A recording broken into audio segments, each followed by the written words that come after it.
Next concept we have got is Lami's theorem. So in the Lami's theorem, if the three coplanar concurrent forces are in equilibrium, each force is proportional to the sine of the angle between the remaining forces. So here Lami's theorem is more or less talking about a body which is in equilibrium, at rest.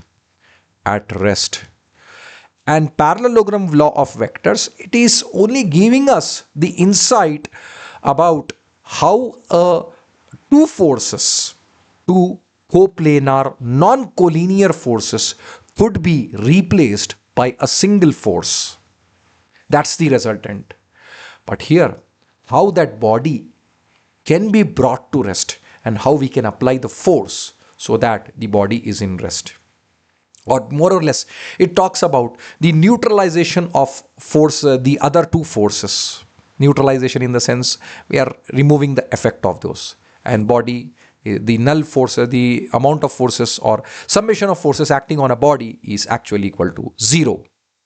Okay, so that's how the Lami's theorem works out. Let's try to understand that. So let's say this is the force diagram, F1, F2 and F3 and F4, and let's say this is F1 and let's say call it as alpha, let's call this as beta, and let's call this as gamma.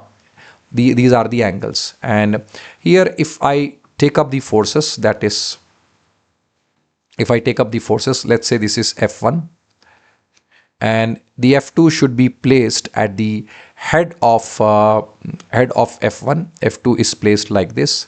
So this is F2. I'm exactly trying to draw parallel to it. And F3 here, it should be placed at the head of F2. So this is the F3. This is the F3 force. Okay.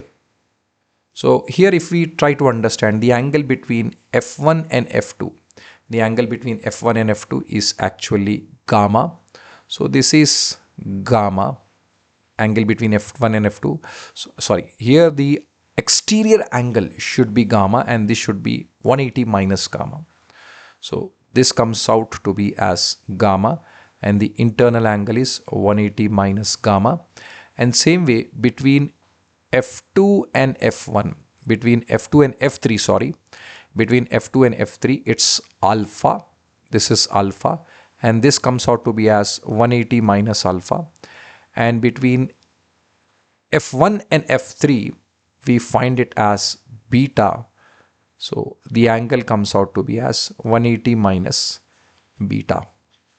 All right. So here we need to apply it says as per the statement that the F1 force is proportional to sine of the angle between the other two forces, angle between other two forces. So if we consider F1, the angle between F2 and F3 has to be taken, that's alpha. So F1 is proportional to sine alpha, F2 is proportional to sine beta, that is angle between F1 and F3. When we considered F2, the angle between F1 and F3 should be taken. And same way if we take F3, the angle between F1 and F2 should be taken. Sine of gamma should be the answer. So here if we write it, this becomes F1 by sine alpha equal to F2 by sine beta equal to F3 by sine gamma. This is equal to constant. This is called as Lami's theorem and it's very, very important and this will be using to solve many number of questions.